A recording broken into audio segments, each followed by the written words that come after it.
20 h dans les locaux de la Teranga Sénégal. Mesdames, Messieurs, bonsoir. C'est l'heure du journal. Tout de suite, les titres. Une délégation de l'Agence nationale de la sécurité routière ANASER était à Porokhane pour les besoins du Magal. Nous y reviendrons en début d'édition. L'Autorité nationale d'assurance qualité de l'enseignement supérieur ANAQ-Sup a effectué une tournée de 3 jours à Saint-Louis pour rencontrer les autorités universitaires de la ville. Thiès, au quartier route de Dakar 2, les habitants sont sous la menace à cause du manque de sécurité et d'électricité. Ils interpellent les autorités à ce qu'ils agissent. Vous aurez également le portrait de Mame Diarra Bousso et la rubrique Le saviez-vous de la rédaction. L'actualité internationale mettra un terme à cette édition. C'est la fin des titres. Reste avec nous. Le développement, c'est dans quelques instants. juróom-ñetti waxtu moo jot waxtu wi ñeel xibaaru mbarax yi li gën a fës ni daal di koy doxee ak ponk yi bés ni ki tey lañ doon màggal Soxna Diarra Bousso kuréel gii di ANASER nag def na ab délégation te foofee ca Porokhane jàng ak jàngale wax ci kuréel gi ëmb jàng mu kawe mi di ANAQ-Sup def nañ ab tournée ci diiru ñetti fan foofee ca Saint-Louis ñu wéyal fii ci diwaanu Thiès ñàkkum kaaraange ca quartier route de Dakar 2 ña fay yeewoo loolee la ñuy daal di dund ci biir xibaar yi daañu leen indi seen rek ndax xamoon ngeen ko xibaaru biti réew mi daal si ànd ak Oumoul Khayri Cissé mbokk yi loolee mooy li gën a fës su ngeen taaxiloo as tuut ñu daal di koy faram-fàccee.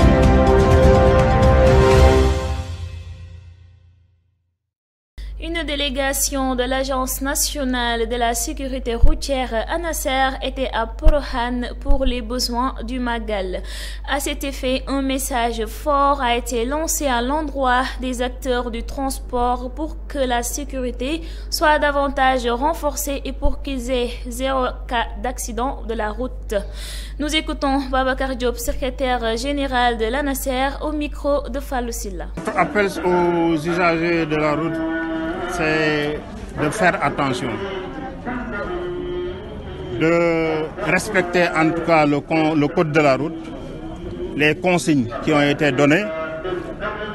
Nous avons donc depuis en tout cas quelques jours lancé une campagne de sensibilisation à travers les médias, donc pour leur rappeler la nécessité donc de respecter les dispositions du code de la route, donc tel que le respect de la vitesse, en tout cas l'interdiction de dépasser donc les vitesses qui sont requises, donc éviter en tout cas de somnoler au volant, donc de consommer certains produits qui sont prescrits tels que des médicaments qui peuvent endormir, les drogues, donc de porter donc la ceinture de sécurité, éviter le téléphone au volant.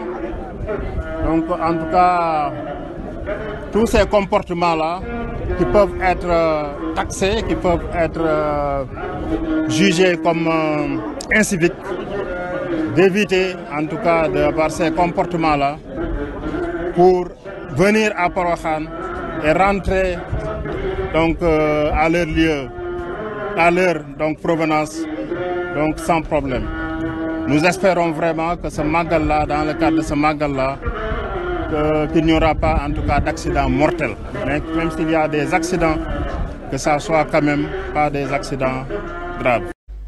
ab délégation bu jugee ca agence nationale sécurité routière ANASER teew na foofee ca Porokhane ñi xare ci transport bi def nañ ab waxtaan jëm ci li nga xamante ne nii moo di l'accident yu bari yi am ci kaw tali bi. Babacar Diop, secrétaire général bu ANASER, moo daal di àddu ci micro Fallou Galassila.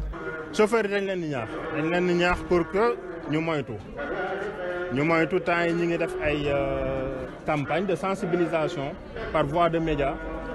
Donc ñu ngi def ay spot télévisé ay spot rajo di leen en tout cas fàttali la nga xam ni war nañ ko moytu li ñu war a moytu nelaw si dawal di nelaw di consommer di jël yoo xam ni baaxul yoo xam da lay nelawloo wala da lay tàggataloog sa sago di dawal yore téléphone di wuyu téléphone loolu code bi daf koy tere déjà code de la route dafa am yu bëri yoo xam ne daf koy tere dañ leen di fàttali pour que yu nga xam ni code bi daf koy tere même l'ancien code même code bu mujj bi code bu bees bi mi ngi ñëw boobu moo gën a saf suuf waaye bu ancien bi sax yu bëri daf koy tere yoo xam ni ba tey ñi ngi koy def moo tax tey ji accident yi ñuy gis di ko gis yoo xam ne surtout c'est mortel waaw di leen aussi wax ñuy takk seen ceinture ak lépp daal lu nga xam ni comportement boo xam ni la presque daal dafa jéggi dayu et puis c'est un comportement bu nga xam ni mën nañ ni sax du c'est pas civique donc du comportement boo xam ni ku bëgg sa réew war na ko am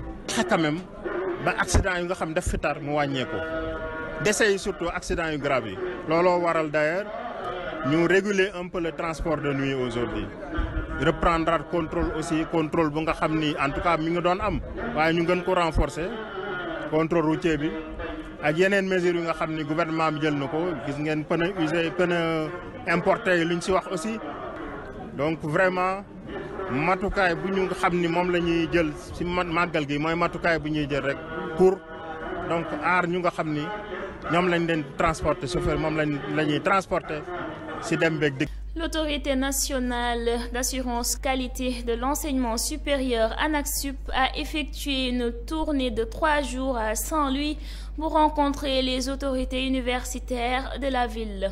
L'objectif de cette tournée est de sensibiliser les étudiants dans la politique d'assurance qualité, mais également d'échanger avec la communauté pour renforcer les capacités des différents acteurs depuis les hauts responsables jusqu'aux enseignants-chercheurs. Informer également aussi les parents d'élèves et les étudiants sur la politique d'assurance qualité par l'État, initiée par l'État du Sénégal. Professeur Lamine Gueye, secrétaire de l'ANAQ-Sup, est au micro de Sophie Dramé. Nous l'écoutons. Cette tournée a pour objectif d'échanger avec la communauté universitaire d'abord, aussi bien dans le secteur public que privé, pour faire des renforcements de capacité des différents acteurs, depuis les hauts responsables jusqu'aux enseignants-chercheurs, le personnel administratif, technique et services, et aussi de sensibiliser les étudiants dans la politique d'assurance qualité menée par le gouvernement du Sénégal depuis 2012. C'est dans ce cadre aussi de sensibilisation que nous rencontrons les autorités administratives de la région du Nord, mais de la région de Saint-Louis, mais aussi les responsables politiques, notamment les responsables de la mairie, du conseil départemental. En plus des acteurs de l'enseignement supérieur, nous rencontrons aussi ceux de l'éducation. Vous savez que ce sont les lycées qui forment les bacheliers et que les étudiants sont issus de ce sous-secteur de l'éducation. Alors, en quoi a consisté cette politique jusqu'à maintenant? L'État a décidé d'investir dans le sous-secteur de l'enseignement supérieur, mais tout en mettant en place des mécanismes pour garantir la qualité dans l'enseignement supérieur, pour témoigner de la qualité dans l'enseignement supérieur, pour améliorer la qualité dans le sous-secteur de l'enseignement supérieur, mais aussi de donner le maximum d'informations aux parents pour savoir où se trouve la qualité dans ce sous-secteur et quand il y a des difficultés dans certains établissements, qu'on puisse aussi le signaler. Voilà en somme ce qui nous a amenés ici. Nous avons rencontré le privé aussi, les responsables du privé, mais aussi leurs étudiants pour échanger sur cette politique et cette réglementation en vigueur dans l'enseignement supérieur et la reconnaissance des jàng ak jàngale kuréel gi ëmb jàng mu kawe mi di ANAQ-Sup def nañ ab tournée ci diiru ñetti fan foofee ca diwaanu Saint-Louis ànd ceek autorité universitaire ya nekk foofee ca Saint-Louis li wundu boobule bés bokk na ci sensibiliser ndongo ya waaye it waxtaan ci li ñeel seeni mën-mën xamal it waajur ya ak ndongo ya li nga xamante ne ni moom la nguur bu Sénégal tëral ngir jëmale kanam jàng bu kawe mi. Professeur Lamine Gueye, secrétaire général secrétaire exécutif bu ANAQ-Sup ñu teewlu ko ci micro Sophie Dramé. tournée boobu nag li ko waral mooy gouvernement du Sénégal ci atum 2012 dafa commencé ay réformes ci njàngale mu kawe mi réforme yooyu nag li ko indi woon mooy état bi dafa seetlu ne bacheliers yi dañoo yokk bu baax a baax te aussi école privée yi aussi yokk nañ bu baax a baax état bi décidé def ci ay moyens wante nag daan ne nañuy surveiller ba la ñu fay def doon li nga xam ne moom la état bi di xaar ci jàngale waajuru étudiants yi aussi di ko xaar ci jàngale ba étudiants yi ñuy former doon ay diplômés yoo xam ne mën nañoo amal njariñ réew mi amal njariñ seen famille maanaam ñu mën leen a insérer ñu liggéey loolu pour état bi taxawal ko nag depuis 2012 dafa changer texte yi nga xam ne ñooy réglementer université publique yi d'abord fi mu ne université publique yi ñoom ñëpp am nañ décret yu bees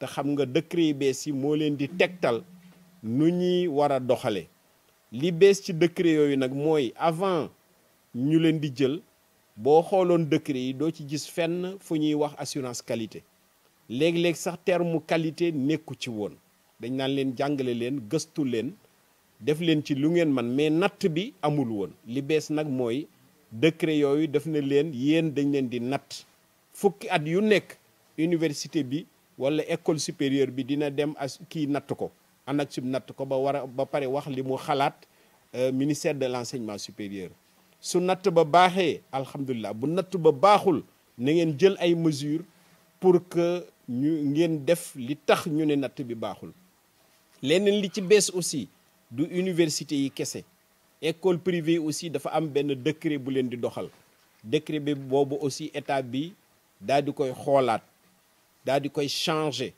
daal ciy dugal ne yéeni tamit dañ leen a war a natt nañu natt seeni diplôme natt ni ngeen di doxale université bi loolu yëpp taxawee xam nga loolu bu taxawee ci ay loi taxaw ciy décret ça veut dire natt bi moom kenn mënu koo bañ a def c'est une obligation te nag sax établissement yi ñëw nañ parce que ñaar téeméer ñëw nañ ñu natt leen ci li ñuy wax évaluation institutionnelle juróom benn téeméer ñëw nañ ñu natt leen ci programme.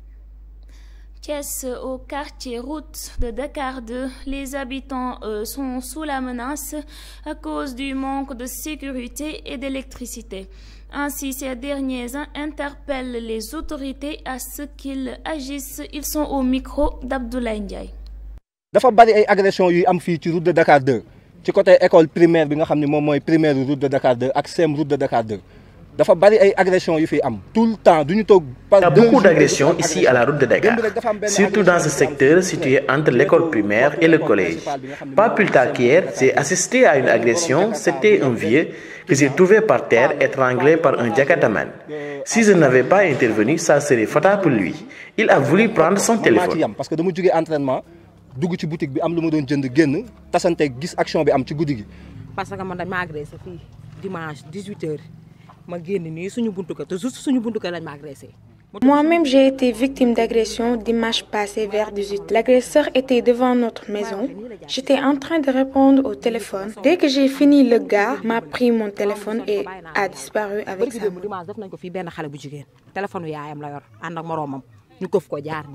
L'insécurité, ce qui est favorisé dans ce quartier-là, surtout cette zone. Cette insécurité est favorisée par l'inachèvement des bâtiments en construction. En plus de cela, cette zone n'est pas lotissée.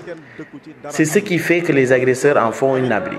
Si vous venez la nuit, vous verrez qu'il n'y a pas d'éclairage. Personne n'est venu s'enquérir de cette situation.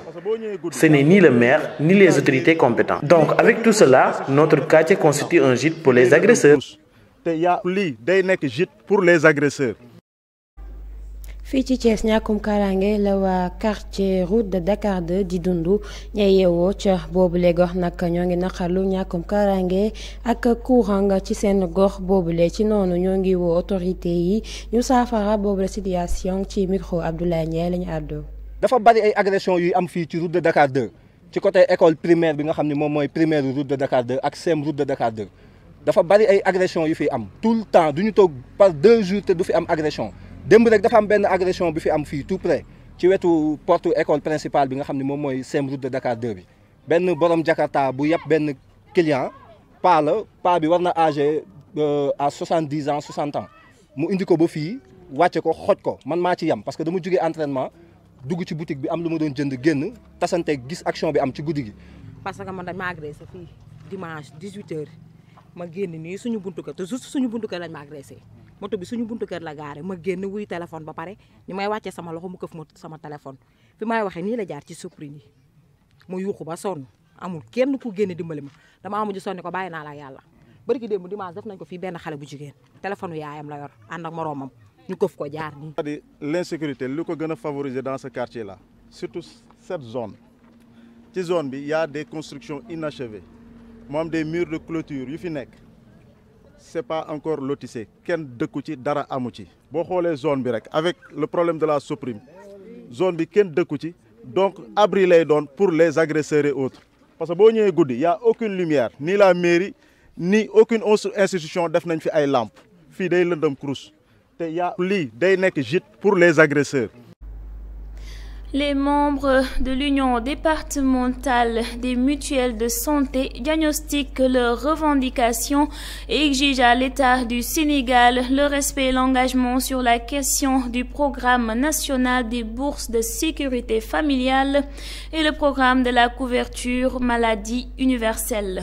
Sur ce, nous écoutons Mor Diao, président de l'Union départementale des mutuelles de santé. Il est au micro de Gorombot. Président de la République avait, depuis 2013, demandé que l'on mette en place, n'est-ce pas, un système où des contributeurs peuvent donner une moitié de la cotisation, mais l'État va venir pour compléter avec 3 500.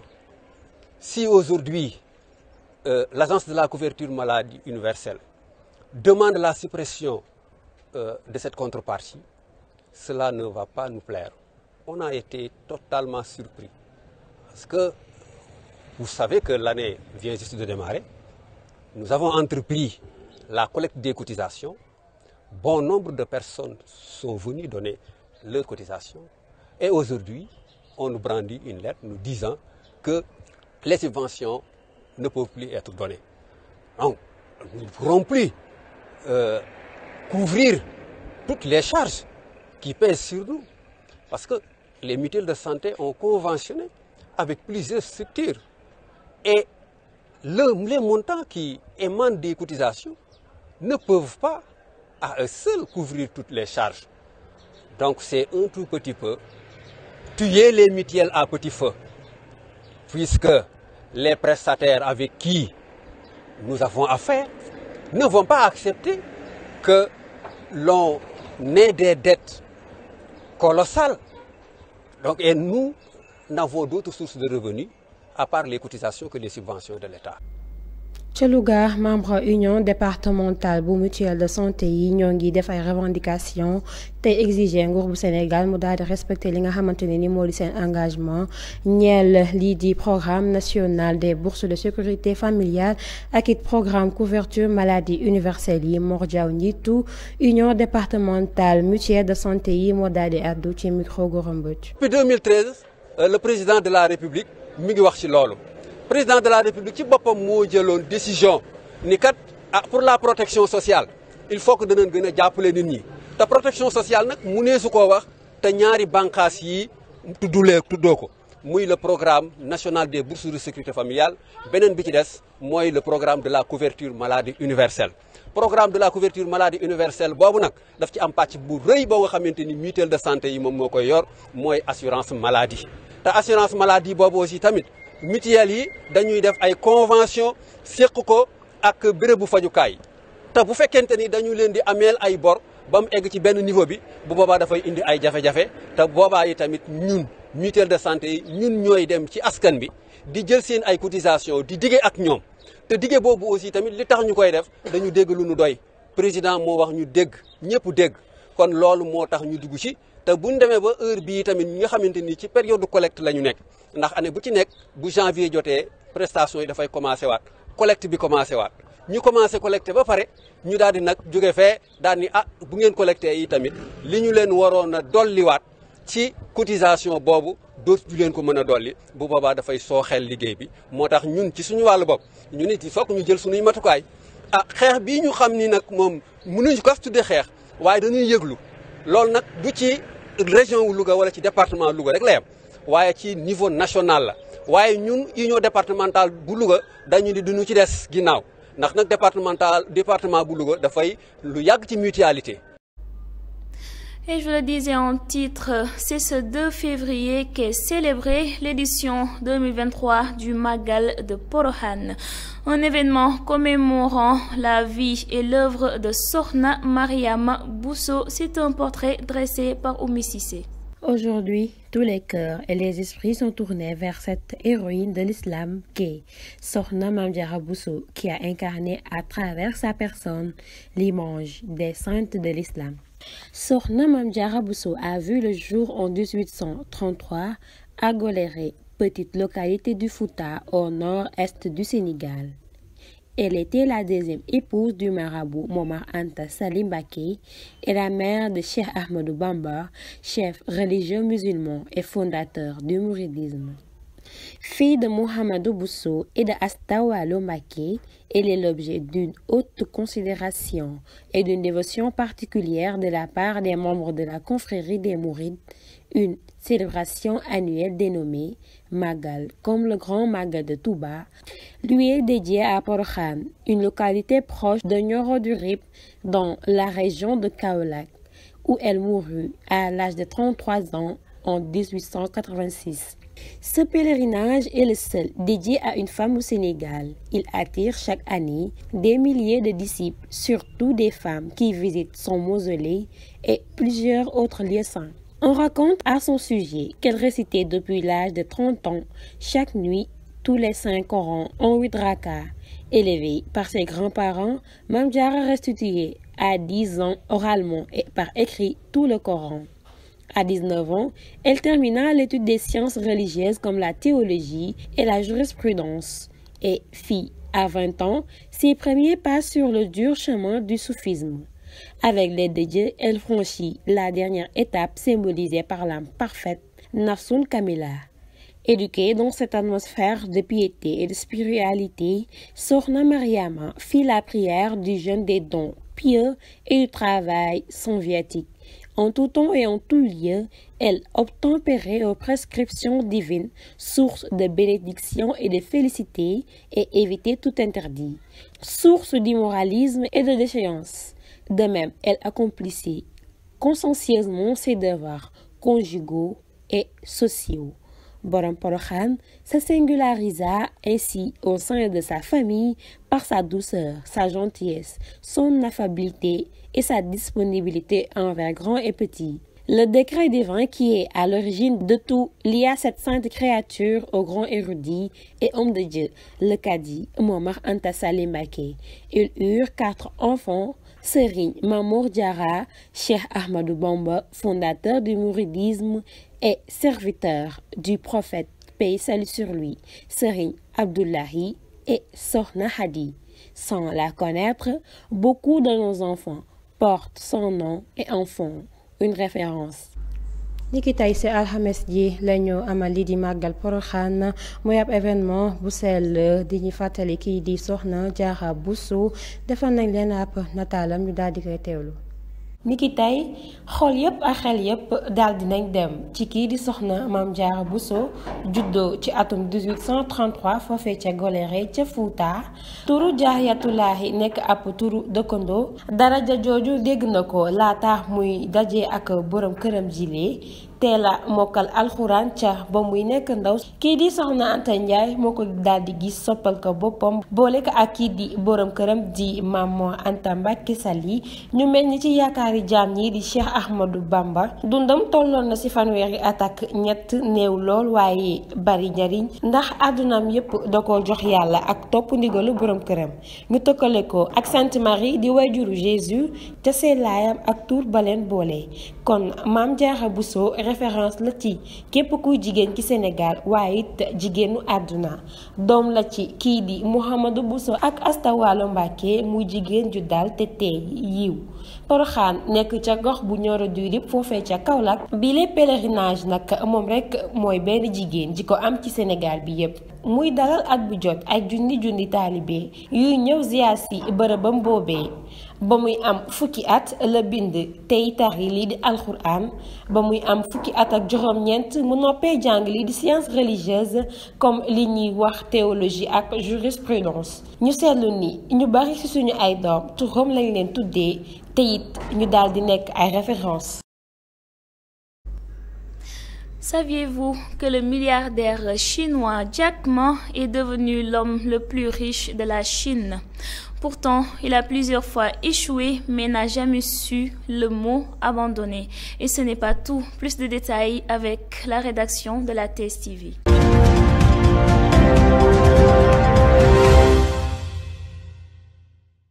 Jack Ma, un inconnu au bataillon. Jack Ma n'est autre que le fondateur de Alibaba.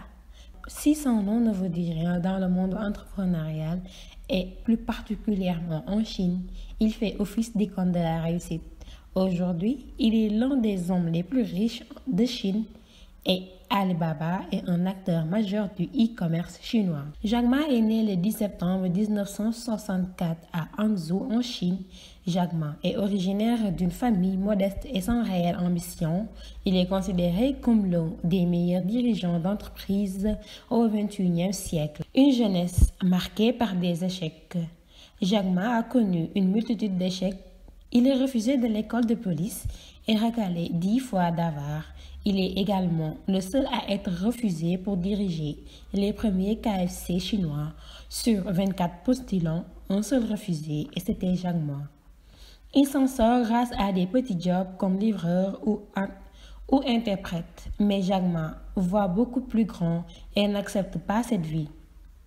Sa détermination lui permettra de devenir professeur d'anglais pendant quelques années dans sa ville d'Hangzhou. Ce parcours montre la ténacité de Jack Ma et l'envie d'obtenir ce dont il a besoin. D'ailleurs, aujourd'hui, il se sert de ce parcours difficile comme argument marketing en y expliquant qu'il doit sa réussite qu'à lui-même, aucun héritage et aucune grande école. 4 ans plus tard, il est devenu milliardaire et l'un des acteurs mondiaux les plus influents de l'économie numérique. Il est entre autres le fondateur du site de commerce en ligne Alibaba.com créé en 1999. Il investit également dans les médias, la finance en ligne, la santé, le cinéma et les vignobles français. seen rubrique ndax xamoon ngeen ko Jack Ma di ab milliardaire chinois ci ay jaar-jaaram yu metti lool taxul benn yoon mu daal di xaddi ñu teewlu ay jaar-jaaram ci bile rubrique. ndax xamoon ngeen Jack Ma mooy ki fondé Alibaba turam siiw na ci entrepreneuriat ci àdduna bi rawatina ca Chine nekk na ab icône ci réussite. tey jii bokk na ci ñi gën a riche ci Chine. entreprise am bii di Alibaba nekk e-commerce chinois bi gën a siiw. moo ngi juddu fukki fan ci weeru septembre ci atum 1964 ca Hangzhou foofu ca Chine. moo ngi jugee ci famille bu modeste moom Jack Ma tabb nañu ko mu nekk meilleur dirigeant d'entreprise ci 21e siècle. ndawam li ko gën a marqué bokk na ci ay échec yu mu jot a dund. Jack Ma dund na ay échec yu bari ci àddunaam ndax dàq nañu ko école police ñu tëye ko fukki yoon ci avare mu bokk it ci 24 nit yu doon wut liggéey ca KFC chinois bi njëkk waaye moom kese lañ ca rakale ñeneen ñëpp daal dinañ am boobule liggéey. moom Jack Ma taxul mu xàddi wala mu yaafuus daal di nangu lépp lu am. ci noonu li di détermination wam tax mu xeex ba nekk professeur d'anglais ca dëkkam di Hangzhou foofee ca Chine. jaar-jaaru Jack Ma day wone li mu dékku te muñ ko ak bëgg-bëggam bi muy àndal buy wut dara loolu tax muy jël ay exemple marketing ci jaar-jaaram bu metti bi mu am. ñeent fukki at ci kanam mu daal di nekk ab milliardaire bokk yi ci acteur yi gën a influent ci monde bi yëpp. ci fàttali ci atum 1999 la créé woon site de commerce en ligne boobu di Alibaba.com investir na it ci média finance en ligne ci santé cinéma ak it li ñuy wax vignoble français moom Alibaba nekk na exemple bu. Terminons cette édition hors de nos frontières toujours en compagnie de Oumoul Khayri Cissé. Démarrons l'actualité internationale avec les Philippines. Ce jeudi 2 février, les États-Unis et les Philippines ont dévoilé un accord permettant aux soldats américains d'accéder à 4 bases supplémentaires de ces pays d'Asie du Sud.